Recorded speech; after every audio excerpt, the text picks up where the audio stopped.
ഇന്ന് നമ്മൾ ചെയ്യാൻ പോകുന്നത് ചോറിനോടൊപ്പം കഴിക്കാൻ പറ്റുന്ന ഒരു തൊട്ടുകൂട്ടാനാണ്. അപ്പോൾ നമുക്ക് വീഡിയോയിലേക്ക് പോകാം. ആദ്യം നമുക്ക് മിക്സിയിൽ അടിച്ചെടുത്ത ഈ തൈര് പാത്രത്തിലോട്ട് ഒഴിച്ചു കൊടുക്കാം.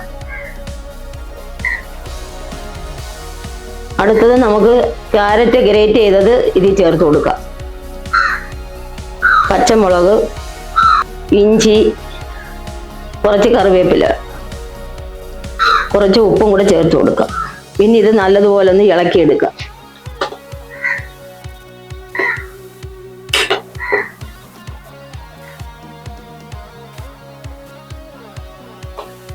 ചേരുവകളെല്ലാം ചേർത്ത് ഇനി ഇതൊന്ന് കുറച്ച് നേരത്തേക്ക് നമുക്ക് മാറ്റി വയ്ക്കാം. അടുത്തത് നമുക്ക് ചട്ടി ഒന്ന് അടുപ്പത്ത് വയ്ക്കാം. ചട്ടി ചൂടായി വന്നിട്ടുണ്ട്. അതിലേക്ക് വെളിച്ചെണ്ണ ചേർത്ത് കൊടുക്കാം. വെളിച്ചെണ്ണ ചൂടായി വന്നിട്ടുണ്ട്. കടി ചേർത്ത് കൊടുക്കാം.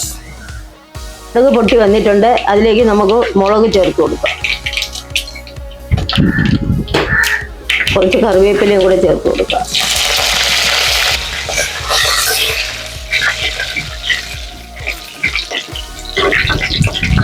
ഉള്ളി അരിഞ്ഞത് ചേർത്ത് കൊടുക്കാം. ഇത് നല്ലതുപോലെ ഒന്ന് വാടി വരുമ്പോൾ നമുക്ക് അതിൻ്റെ കൂടെ തക്കാളി ചേർത്ത് കൊടുക്കാം. ഉപ്പ് നേരത്തെ നമ്മൾ തൈര് ചേർത്തിട്ടുണ്ട്. അതുകൊണ്ട് കുറച്ച് ഉപ്പ് ചേർത്ത് കൊടുക്കാം.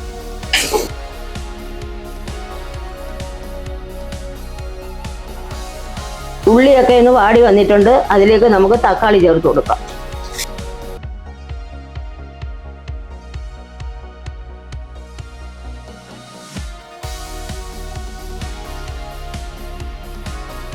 ചേർത്ത തക്കാളി ഉള്ളി എല്ലാം നല്ലതുപോലെ വാടി വന്നിട്ടുണ്ട്. അതിലേക്ക് നമുക്കൊരു പിഞ്ച് കായപ്പൊടി ചേർത്ത് കൊടുക്കാം. നല്ലതുപോലെ ഒന്ന് ഇളക്കിയെടുക്കാം.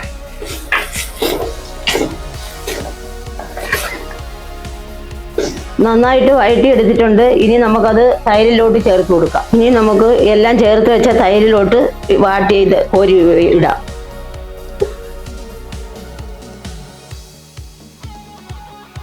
ഇനി ഇത് നമുക്ക് നല്ലതുപോലെ ഒന്ന് ഇളക്കിയെടുക്കാം.